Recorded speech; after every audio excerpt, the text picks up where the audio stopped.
My name is Oliver. I'm 27 years old.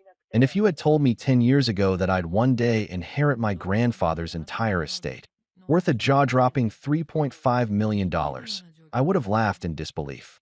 Back then, I didn't even know if I'd make it through the week, let alone to a point in life where I'd be sitting in a lawyer's office with my estranged parents staring at me like vultures circling their prey. The irony of it all is that these are the same parents who cut me off at 18, threw me out with nothing but a backpack, and told me I wasn't their responsibility anymore. Yet here we are, with them suddenly reappearing at the will reading as though the past decade hadn't happened. Growing up, my family was complicated. My mom and dad weren't poor by any means. We lived in a nice enough suburban home. My dad worked as a regional manager for a logistics company, and my mom was a part-time teacher who liked to act like she ran the entire neighborhood. But they had one fatal flaw. Appearances were everything. My older sister, Claire, was the golden child.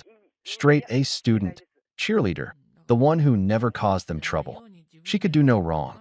I, on the other hand, was painted as the disappointment. I wasn't rebellious, not really. I just didn't fit their mold. I liked art more than football, books more than cars, and I had this stubborn streak that meant I questioned things they expected me to just accept. That, to them, was unforgivable. The cracks really started showing when I was a teenager. Anytime money was involved, it became a weapon. Claire got a brand new car for her 17th birthday, while I was told to be grateful for hand-me-downs. She got her college tuition fully covered, while I was told if I wanted to go, I'd better figure it out myself.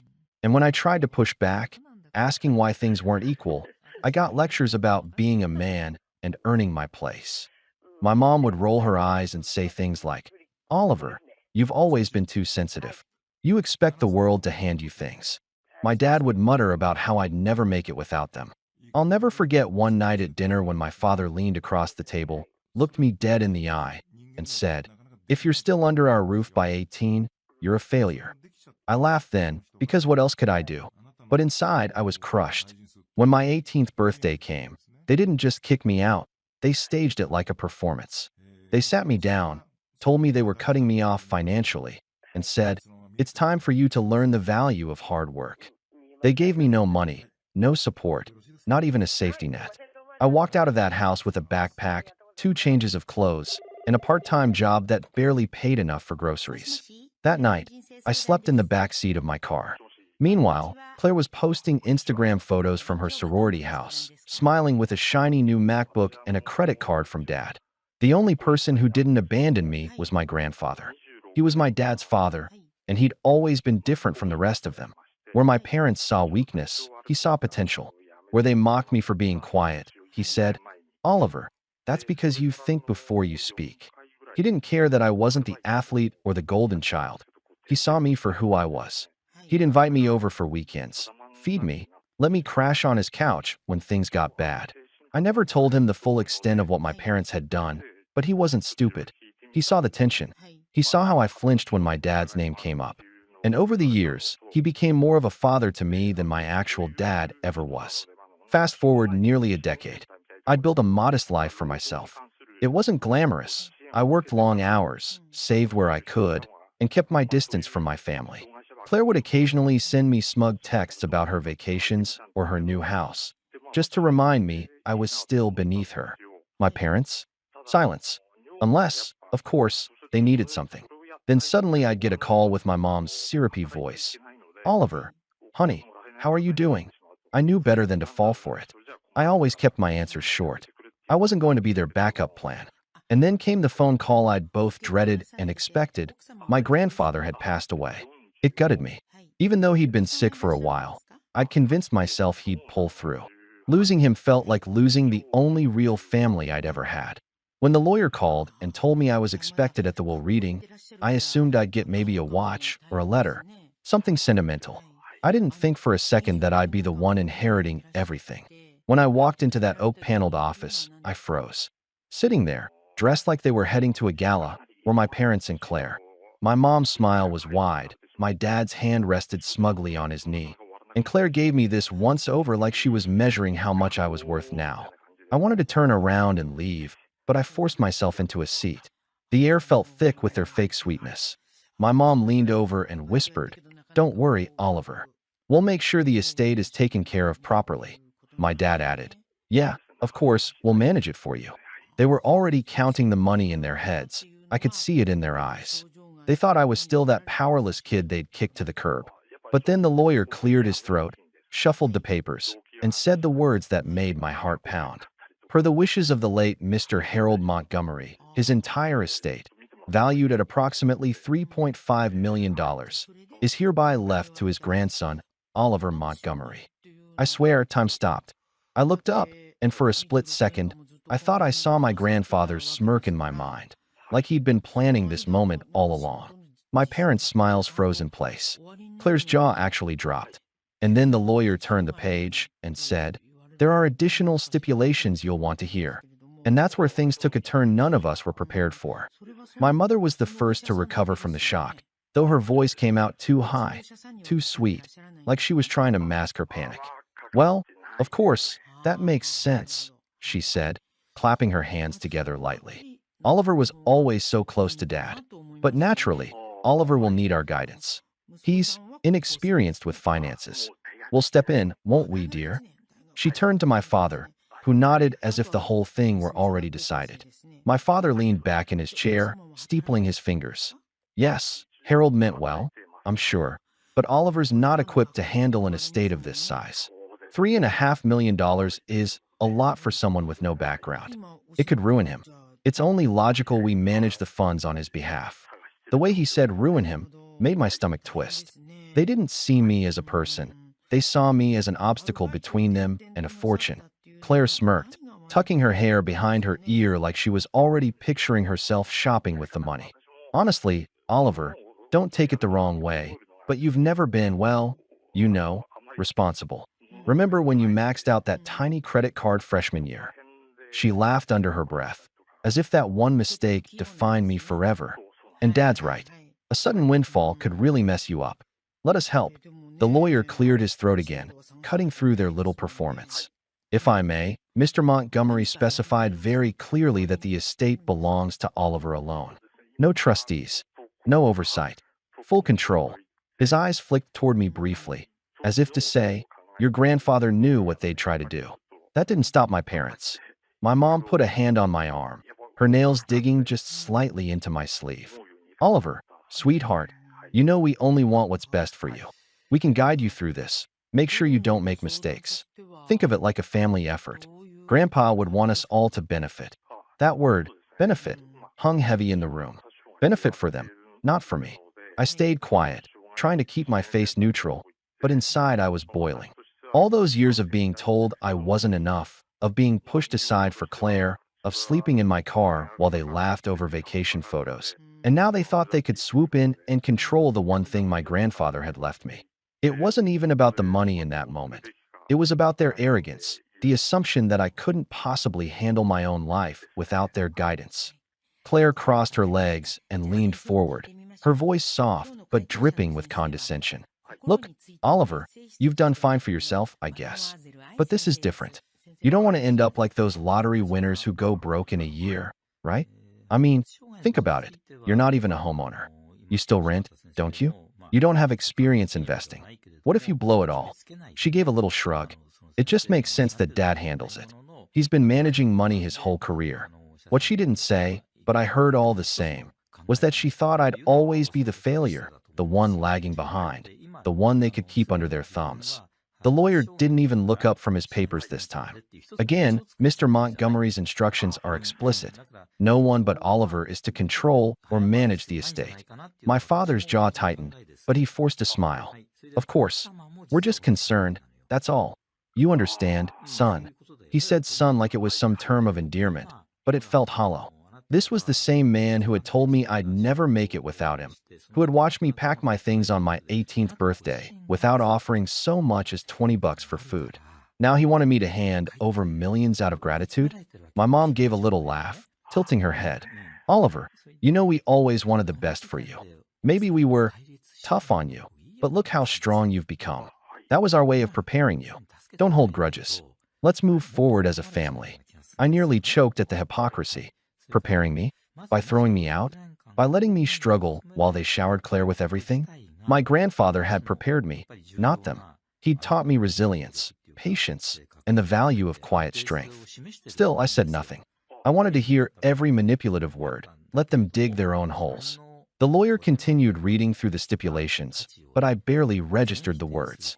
My parents were whispering to each other, already strategizing. Claire tapped on her phone under the table, probably texting her boyfriend about how rich she was about to become.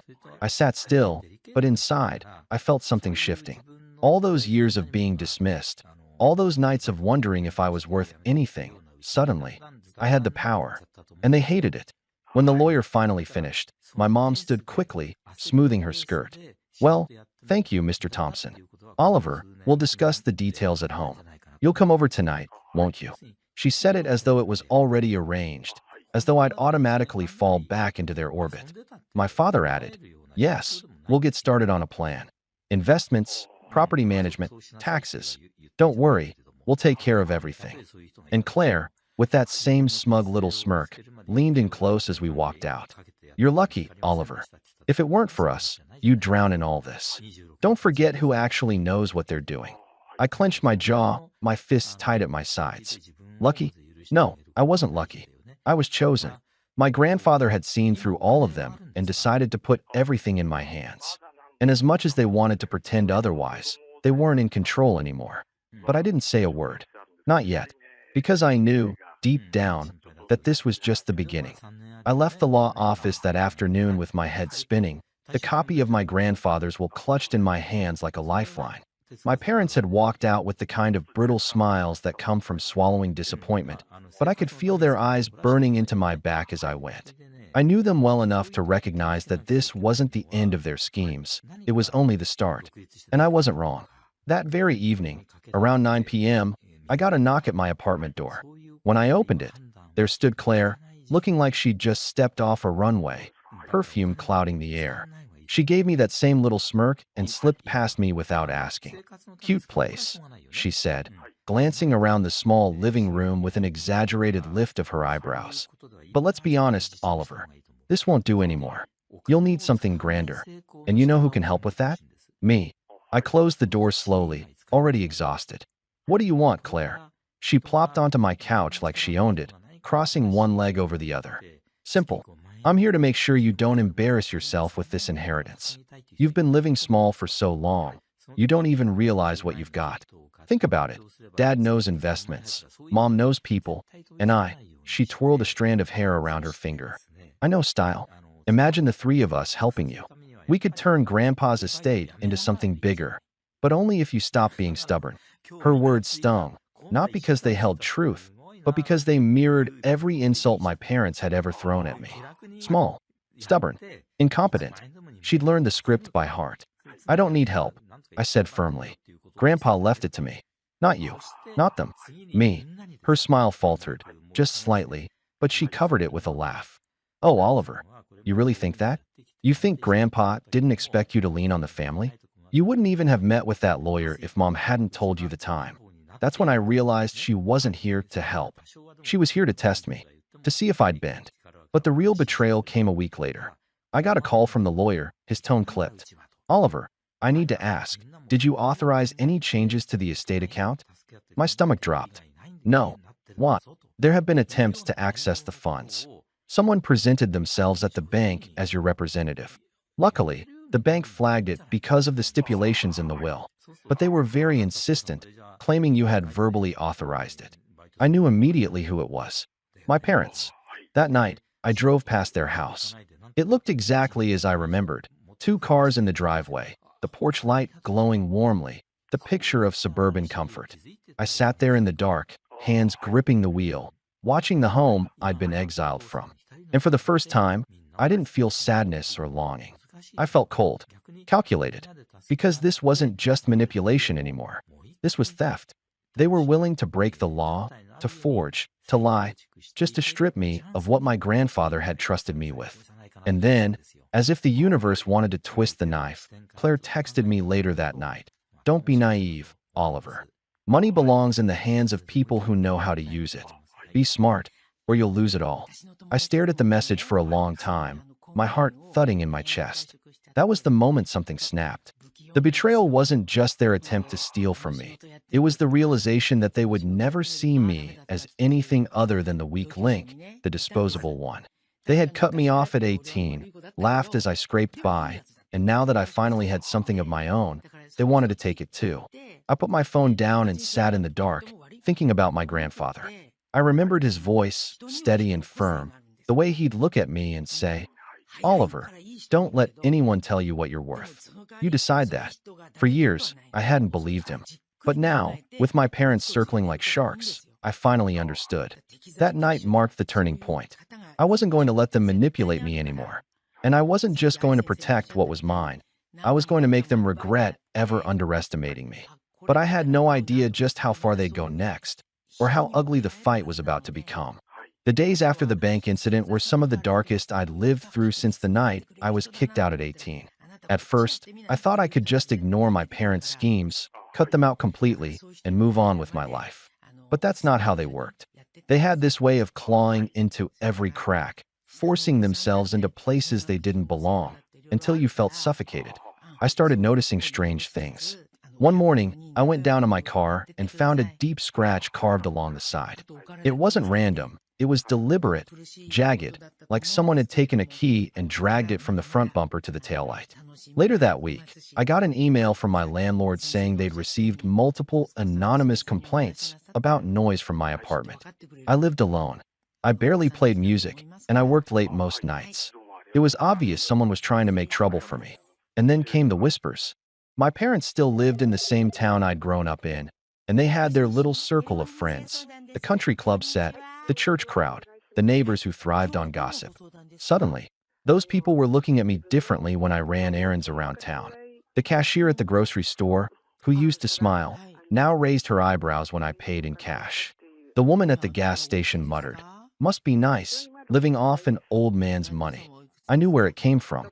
My parents had started painting me as the greedy, undeserving grandson who swooped in and stole the family estate. The worst part wasn't even the slander. It was the silence. The few friends I had in town stopped calling. They'd heard the rumors too, and maybe part of them believed it. I'd worked so hard to scrape together a reputation as someone dependable, someone who could be trusted, and now my parents were undoing it all. I hit a low point one night when I sat alone at my kitchen table, staring at the stack of bills in front of me. Not because I couldn't pay them, I had access to funds now, but because I was terrified. Terrified that if I used my grandfather's money too openly, it would feed the narrative my parents were spinning. Terrified that every move I made would be twisted into proof that I wasn't capable of handling what I'd been given. That's when the old doubts crept back in. Maybe they were right. Maybe I wasn't strong enough. Maybe I'd drown in this inheritance the way they said I would. For hours, I sat there, replaying every insult, every dismissal, every memory of being told I was worthless. It was like I was 18 all over again, sleeping in the back seat of my car, wondering if I'd even make it to the next week. But then I opened the drawer of the table, and inside was something I'd nearly forgotten. An envelope my grandfather had given me on my 21st birthday. I kept it all these years without ever really looking at it again. Inside was a letter, written in his firm, slightly shaky handwriting. "Oliver, if you're reading this, I hope you've learned by now that the world doesn't give you anything it tries to take. Don't let them. You are stronger than you know, and one day, you'll have to prove it. When that time comes, don't shrink back. Stand tall. They can only take from you if you hand it to them." I read it over and over until the words burned into me. My grandfather had known. He had seen through my parents long before I ever did, and he had trusted me to rise above it. That night, something shifted in me. I was still at rock bottom, lonely, beaten down, overwhelmed, but I started to plan. Quietly, carefully, I began documenting everything. I kept copies of the bank's report about the attempted account access. I saved Claire's text messages. I wrote down every rumor I heard in town and where it had come from. At work, I started staying late, using the company's public computers to research estate law, trust funds, and property management. If they wanted to treat me like I was incapable, I was going to make sure I became the most capable person in the room. I didn't tell anyone what I was doing. I smiled when people sneered, stayed calm when my parents sent their little barbs, and acted like I was backing down. All the while, I was building something quietly beneath the surface. It was lonely, painful, Every day felt like walking a tightrope over an endless drop. But there was a strange power in the silence. For the first time, I wasn't reacting, I was preparing. And I had the distinct, unshakable feeling that my grandfather would have been proud. I didn't know when or how, but I swore to myself that the day would come when the balance shifted, when I'd stop being the target and start being the one holding the strings. I just didn't realize how quickly that opportunity would arrive, or how brutally my parents would try to force my hand. The shift didn't happen overnight, but once it began, it felt unstoppable, like a tide finally turning in my favor after years of being dragged under. I kept my head down, worked long hours, and poured myself into learning everything I could about handling wealth responsibly. It wasn't about the money itself, not really. It was about proving to myself that I wasn't the helpless child my parents had always claimed I was. The first real turning point came when I hired a financial advisor. Not someone flashy or connected to my parents' world, but a quiet, meticulous man named Richard who had been recommended through a coworker. He wasn't impressed by the size of the estate, and he didn't treat me like a child. He sat across from me with a yellow legal pad, asked careful questions, and listened to my answers without judgment. By the end of our first meeting, he handed me a simple plan: investments diversified, taxes covered, long-term security built in. "You're more than capable," he told me as we shook hands. "You just needed someone to confirm it." Those words lit something inside me. For the first time, I felt like I wasn't just holding on to my grandfather's gift out of fear, I was building on it. I used part of the estate to buy a modest home in a quieter part of town. Nothing ostentatious, nothing my parents could sneer at as showing off. But it was mine. Walking through those empty rooms the first night, I stood in the middle of the living room and just let the silence wash over me. No one could throw me out here. No one could tell me I didn't belong. The keys in my pocket were proof that I'd finally carved out something real. At work, too, things started to change. I'd been just another name on the payroll, but now, with the weight of my grandfather's letter in the back of my mind, I started pushing harder. I volunteered for projects, stayed late, delivered more than people expected. Slowly, people began to notice. A promotion came, small, but significant. My boss told me, "You've got leadership in you, Oliver. You just need to believe it yourself." I didn't broadcast any of this. I knew better than to let my parents catch wind of how well things were going. But inevitably, word trickled out. Small-town gossip had a way of circling back, and soon enough, I started hearing whispers that only fueled me more. "He bought a house. He's got a new job title." Maybe Harold knew what he was doing after all. The rumors my parents had spread were starting to crack, replaced by something else. Respect, even if grudging. And that respect terrified my parents more than anything. One evening, Claire showed up at my new house uninvited. I didn't let her pass the porch. She stood there in heels, arms folded, her expression caught between disbelief and irritation. "Nice place," she said flatly. "Did you decorate it yourself? Or did you finally get someone to hold your hand?" I didn't bite. I just leaned against the doorframe and said, "I'm doing fine, Claire. Better than fine." Her eyes narrowed.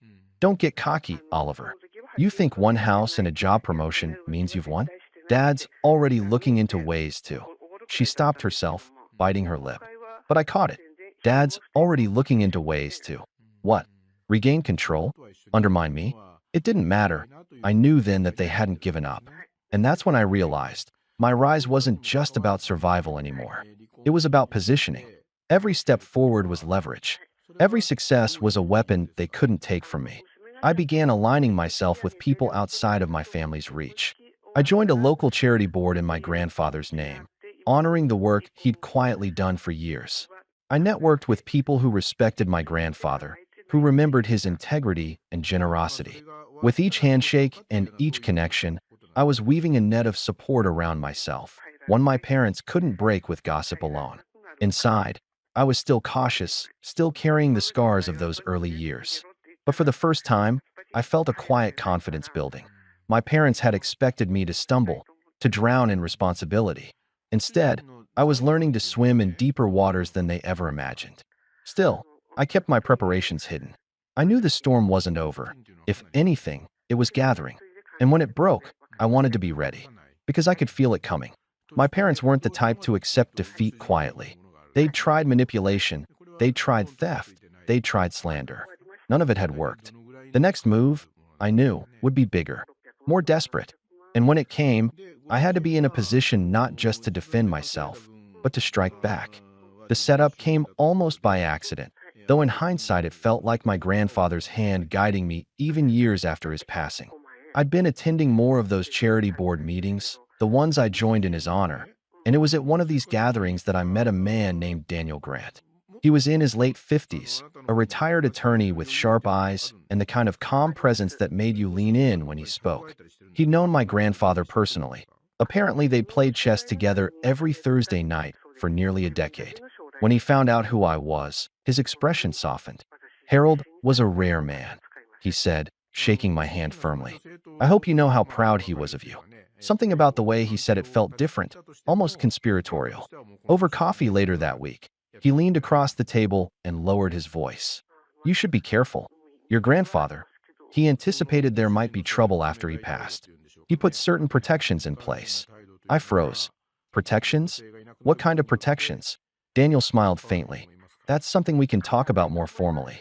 But let's just say, Harold wasn't blind to your parents' nature. He made sure the estate would be safeguarded in ways they wouldn't expect. If they overstep, it won't just be morally wrong, it'll be legally disastrous for them. For the first time, I realized I wasn't just playing defense. I had ammunition. Over the next few weeks, Daniel helped me understand exactly what my grandfather had done. The estate wasn't just a lump sum of money. It was structured carefully. There were deeds, shares in a small portfolio of properties, and even a trust earmarked specifically for philanthropic projects in my name. More importantly, there were clauses, ironclad stipulations that explicitly disinherited my parents if they attempted to interfere or present themselves as representatives. My grandfather had written it all down, signed and notarized, as though he knew they would try to take what wasn't theirs. As Daniel laid it all out, piece by piece, I felt something shift inside me. All those years I thought I was alone, powerless, scrambling to survive. It turned out my grandfather had been planning for this exact moment. He had seen the storm brewing, and he had left me not only the resources to withstand it, but the leverage to fight back. Meanwhile, my parents grew bolder. I started getting letters in the mail, formal-looking envelopes with their names typed neatly at the bottom. Proposals for how I should allocate the inheritance. One suggested putting Claire on the payroll as a family liaison. Another recommended selling off the estate properties to avoid management headaches. And, of course, funneling the proceeds into trusted family accounts.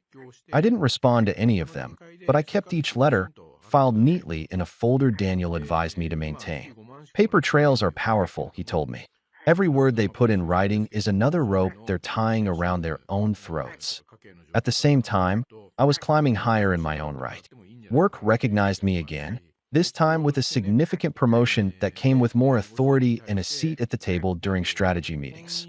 Suddenly, people who had once overlooked me were asking for my opinion, nodding when I spoke. It wasn't about the money anymore. It was about respect. Real respect, earned through persistence and competence. And with respect came allies. The more people saw me stepping into my own, the more they pushed back quietly against the rumors my parents had seeded. At community events, I overheard comments like, Oliver's really turned out well, and you can tell Harold raised him right. Every little remark chipped away at the false image my parents had tried to build. The best part? They didn't know. They had no idea that while they were scheming behind closed doors, I was gathering allies, documents, and quiet influence. They thought I was still that boy they'd tossed out with nothing but a backpack. They thought I'd cave, hand over the reins, and thank them for it. But I wasn't that boy anymore. I was a man with power, power they couldn't see coming. And then came the moment that tied everything together. One evening, Daniel handed me a small leather-bound notebook, worn at the edges. Your grandfather asked me to hold on to this until I felt you were ready, he said. Inside were pages of my grandfather's handwriting, notes, reflections, and, at the back, a detailed outline of how to counter every move he predicted my parents might make. He hadn't just left me money, he had left me a playbook. As I closed the notebook, my hands trembling, I realized something with bone-deep certainty. The time for simply surviving was over. I wasn't just going to defend what was mine. I was going to set the stage so that when my parents inevitably made their next move, I'd be ready to crush it completely. They wanted to play games with me. They had no idea I was already holding the winning hand. The breaking point came faster than I expected. My parents had been circling for months, sending letters, hinting through neighbors, and making not-so-subtle remarks whenever we crossed paths in town. But when they finally made their move, they went big. Too big. One crisp autumn morning, I got a call from Daniel. His voice was calm, but there was a sharpness to it I hadn't heard before. Oliver, your parents filed a petition with the court this morning. They're claiming you're unfit to manage the estate and are requesting guardianship of the assets. Guardianship. They were actually trying to have me declared incompetent. At 27 years old, after everything I'd built for myself, I almost laughed when he told me, the absurdity of it nearly overwhelming. But then the sting hit, because this wasn't just another attempt to manipulate me behind closed doors. This was public. This was them dragging my name through the mud, trying to brand me as incapable in front of the entire community. And that was their mistake. Daniel and I had been preparing for months, quietly collecting every scrap of evidence of their interference. The attempted bank access, the manipulative letters, the rumors they'd spread, the will stipulations my grandfather had laid out with surgical precision. Piece by piece, we had built a case so airtight it practically glowed. The court date arrived on a gray Tuesday morning. I walked into that courtroom in a simple suit, no entourage, no theatrics. My parents were already seated, flanking Claire like loyal soldiers. They looked smug, confident, as though the outcome was already sealed. My mother even had the nerve to smile at me, her expression syrupy sweet, like she was forgiving me for forcing this spectacle. But when the judge called us to order and my parents' attorney began his opening statement, the cracks showed immediately. He painted me as irresponsible, emotionally unstable, someone prone to financial recklessness. He cited my lack of experience and my modest background. Claire nodded dramatically at each point, playing her role to perfection. And then it was our turn. Daniel rose slowly, his presence commanding without needing to raise his voice. Your Honor, what we have here is not a question of competence, but of greed. He began laying out the documents, one after another. The forged attempt at the bank, the letters proposing that I hand over control, the text messages dripping with condescension, the stipulations in the will that explicitly disinherited my parents if they so much as attempted to interfere. The courtroom grew quieter with each piece of evidence. My parents shifted uncomfortably, their smugness slipping. Claire's jaw tightened, her arms folding across her chest. And then came the final blow. Daniel held up the leather-bound notebook my grandfather had left me. Mr. Montgomery anticipated this very situation. In his own handwriting, he described his concerns about his son and daughter-in-law's history of manipulation. He wrote, and I quote, "If they attempt to take what is not theirs, it will be proof enough of why I chose Oliver." The words echoed in the courtroom like a gavel strike. I saw my mother's face pale, my father's fists clench, Claire's eyes dart to the floor. When the judge finally spoke, her tone was crisp and final. The petition is denied. The estate will remain solely in Oliver Montgomery's control. Furthermore, this court cautions the petitioners against any further attempts to undermine the explicit wishes of the deceased. This matter is closed. It was over in less than an hour, but the fallout was instant. My parents' attempt to seize control had not only failed, it had publicly exposed them for exactly what they were: manipulative, greedy, desperate. As we left the courtroom, my mother tried one last time. She reached out, her voice trembling with false warmth. "Oliver, sweetheart, we only did this for you. You don't understand how much pressure this is. Let us." I stopped and looked at her, calm in a way I hadn't been my entire life. "No," I said simply. "You did it for yourselves. Grandpa knew it. And now everyone else does too." Her hand froze in the air before dropping to her side. My father muttered something under his breath, but he couldn't even meet my eyes. Claire stormed ahead, her heels clicking like gunshots against the marble floor. I walked out of that courthouse with the weight of years lifted from my shoulders. Not only had I defended my grandfather's trust, but I'd done it with a calm they never expected from me. They had underestimated me every step of the way, and in the end, their own arrogance had undone them. But this was only the beginning of their reckoning. Because while the courtroom had settled the legal battle, the real fallout, the social, the personal, the irreversible, was still waiting just around the corner. The weeks after the court hearing were like watching dominoes fall, one after another, in slow motion. My parents had walked into that courtroom believing they'd win, believing they could bend the world the same way they'd bent me when I was young. But the judge's ruling had done more than deny their petition. It had stripped away the illusion they'd built for decades. And once the mask slipped, the whole town began to see them differently. It started small. My mom's circle of friends at the country club, the ones she'd spent years gossiping with, began to distance themselves. Where once she'd been the center of attention, now conversations stopped when she walked into the room. One woman even told me, quietly, "We had no idea how badly they treated you, Oliver." I'm sorry. My mom tried to keep up appearances, but the icy smiles and hushed whispers told me her reputation was collapsing. My father fared no better. His company had heard about the hearing. Small towns have a way of carrying stories into every corner. And suddenly, his financial expertise wasn't such an asset anymore. Clients grew wary, meetings were canceled, and eventually, word spread that he'd been asked to take an early retirement. For a man whose identity was tied entirely to his career, the humiliation was devastating. And Claire, oh, Claire, her fall was the sharpest of all. She had built her social status on the back of being the golden child, the one who could do no wrong, the one who mocked me while being showered with gifts. But after the hearing, people saw her differently. At parties, she was no longer the center of attention, just the girl who had tried to steal from her own brother and failed. Her boyfriend left her not long after, and I heard through the grapevine that she'd moved back in with my parents. The three of them, under one roof again, feeding off each other's bitterness like a slow poison. Meanwhile, my own life expanded in ways I hadn't imagined. The estate wasn't just money, it was opportunity. I invested in myself, in projects my grandfather would have been proud of. The charity board grew into something larger, and I found myself stepping into leadership roles where my voice mattered. For the first time in my life, I wasn't the outsider. I wasn't the disappointment. I was someone people respected. But the most powerful moment came one evening when I drove past my parents' house. The same house I'd been thrown out of at 18 with nothing but a backpack. The porch light was on, but the lawn was unkempt, the shutters in need of paint. The house looked tired, worn down, almost like the people inside it.